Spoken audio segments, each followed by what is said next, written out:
എന്നെക്കൊണ്ട് ആർക്കോ ആവശ്യമുണ്ട്.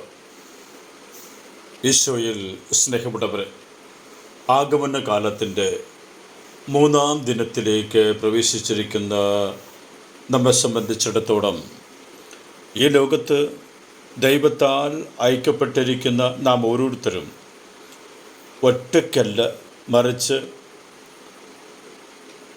സന്തത സഹചാരിയായി ദൈവം ഏൽപ്പിച്ചവരിൽ പലരെയും കൊണ്ടാണ് സ്വർഗത്തിലേക്ക്, പിതാവിൻ്റെ ഭവനത്തിലേക്ക് എത്തിച്ചേരേണ്ടത് എന്ന വലിയ സത്യം ഇന്ന് എന്നെ ഈശോ ഓർമ്മിപ്പിക്കുന്നു.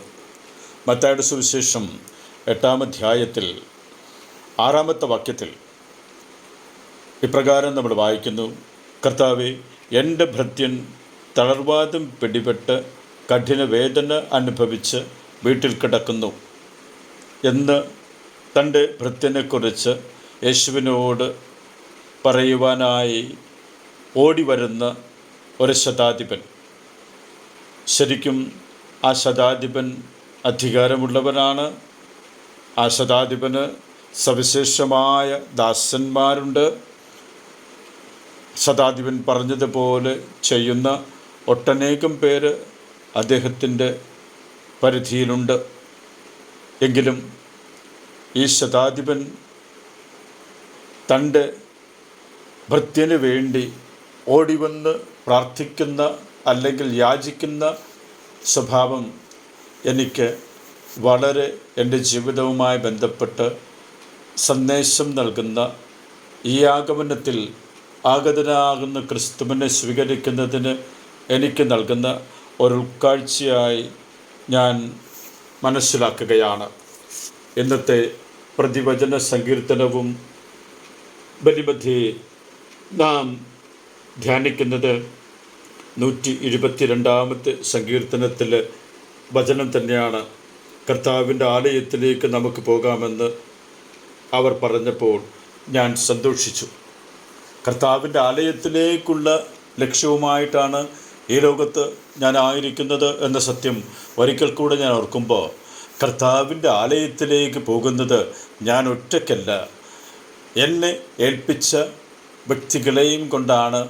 അത് എൻ്റെ ജീവിത പങ്കാളിയാകാം, എൻ്റെ മാതാപിതാക്കളാകാം, എൻ്റെ മക്കളാകാം, എൻ്റെ സഹോദരങ്ങളാകാം, എൻ്റെ മുത്തശ്ശനോ മുത്തശ്ശിയോ ആകാം, എൻ്റെ കൊച്ചുമക്കളോ, എൻ്റെ ജീവിതവുമായി ബന്ധപ്പെട്ട് എൻ്റെ അയൽപ്പക്കക്കാരുമായി ഞാൻ ജീവിക്കുന്ന ഇടത്തെ വ്യക്തികളാകാം.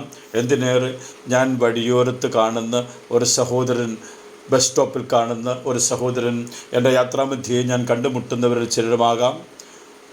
അവരെയൊക്കെ സ്വർഗത്തിലേക്ക്, പിതാവിൻ്റെ ഭവനത്തിലേക്ക് പോകുമ്പോൾ കൂടെ കൂട്ടിയാണ് ഞാൻ പോകുന്നത് എന്ന വലിയൊരു സന്ദേശം ഇന്നത്തെ സുവിശേഷത്തിലൂടെ കടന്നു പോയപ്പോൾ എനിക്ക് മനസ്സിലാക്കാൻ സാധിച്ചു. ഭൃത്യനാണെങ്കിൽ പോലും അവന് വേണ്ടി, രോഗശാന്തിക്ക് വേണ്ടി യാചിക്കാൻ ഓടി വരുന്ന ശതാധിപൻ. യേശു ആ ശതാധിപൻ്റെ ഭൃത്യനെ പോയി സുഖപ്പെടുത്താമെന്ന് പറയുമ്പോൾ അദ്ദേഹം തടസ്സം പറയുകയാണ്. തടസ്സം പറയുന്നത് മറ്റൊന്നുമല്ല, എനിക്ക് അധികാരമുണ്ട്, ജോലിക്കാരെനിക്കുണ്ട്, പലരും എനിക്കുണ്ട്, പക്ഷേ അങ്ങ് എൻ്റെ ഭവനത്തിൽ വരാൻ ഞാൻ യോഗ്യനല്ല. എത്ര വലിയ ദൗത്യത്തിലായിരുന്നെങ്കിലും, ഉത്തരവാദിത്വമുണ്ടെങ്കിലും, സ്ഥാനമുണ്ടെങ്കിലും കർത്താവിൻ്റെ മുന്നിൽ ഞാൻ ഒന്നുമല്ല, എൻ്റെ ജീവിതത്തിൽ ഞാൻ ഒന്നുമല്ല എന്ന വലിയ രഹസ്യം എന്നെ ഉദ്ബോധിപ്പിക്കുകയാണ്. ഞാൻ എന്നെ ഏൽപ്പിച്ചിരിക്കുന്നവരെയും കൊണ്ടാണ് സ്വർഗത്തിലേക്ക് പോകേണ്ടത്. എനിക്ക് എന്നെക്കൊണ്ട് ആവശ്യമുള്ള സഹോദരനെ ഓടിക്കണ്ട് നടന്ന് ഞാൻ കണ്ടുപിടിച്ച് അവരുടെ സഹായത്തിനായി എൻ്റെ ഹൃദയവും മനസ്സും ആത്മാവും ശരീരവും വിട്ടുകൊടുത്തുകൊണ്ട് അവരെ സഹായിക്കാനായി എൻ്റെ ജീവിതത്തെ ഞാൻ രൂപപ്പെടുത്തേണ്ടിയിരിക്കുന്നു എന്ന വലിയ ഒരു ഉൾക്കാഴ്ച കർത്താവ് എനിക്ക് നൽകിയാണ്. ആ ഒരു ഉൾക്കാഴ്ചയിലേക്ക് വരുവാൻ ദൈവം നമ്മെ അനുഗ്രഹിക്കട്ടെ. ആമേൻ.